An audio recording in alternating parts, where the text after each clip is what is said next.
Hi everyone, and welcome again to Nano, the go-to place to learn about business, finance, economics, and much more. My name is Seba, and in this short video from the Excel 101 series, we'll learn how to solve any system of linear equations in Excel using matrix algebra and inverse matrices. We all have seen systems of multiple linear equations. For example, they can be of the following format.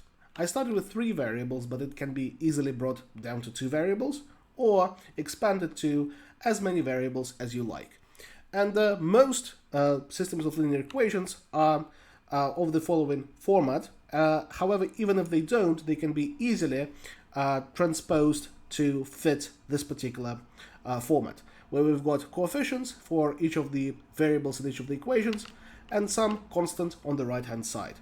Again, simple arithmetic transformations can bring any system into this particular form. And you could quite easily solve a system of 2 or even 3 equations using conventional methods like variable substitution or adding and subtracting equations from each other. However, as the dimensionality grows, if you've got 4 equations, 5 equations, this becomes prohibitively hard and quite tedious. And however, computers do solve those types of equations quite efficiently. How do they do it? Do they substitute variables or add or subtract equations from each other? No. They use a general approach informed by matrix algebra.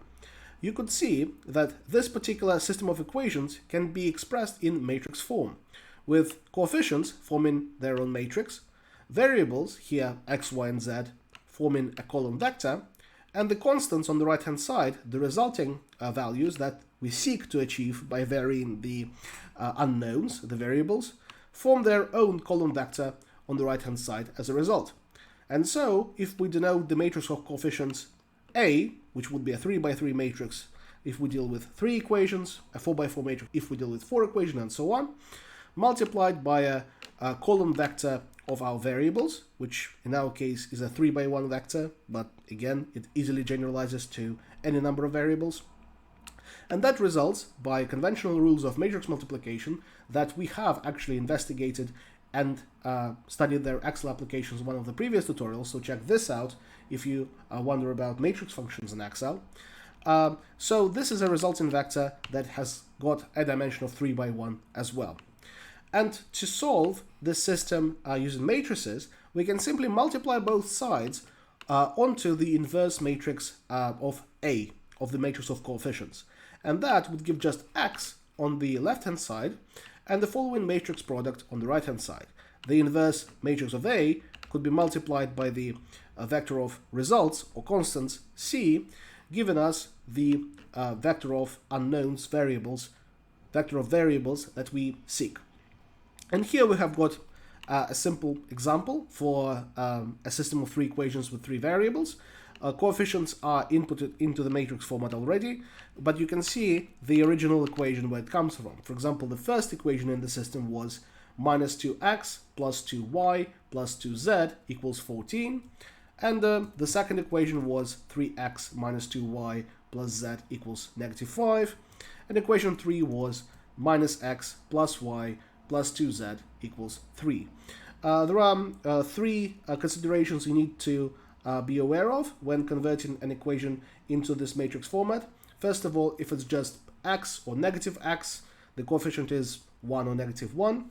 Then we need to make sure that all variables are in the same order in every single equation, so the matrix is properly formatted. And finally, we need to make sure that all the constants are on the right-hand side. So if C1 is somewhere here, we need to transpose it to the other with the opposite sign. So for the solution, we first have to calculate the inverse matrix by using M inverse and inputting our matrix of coefficients here.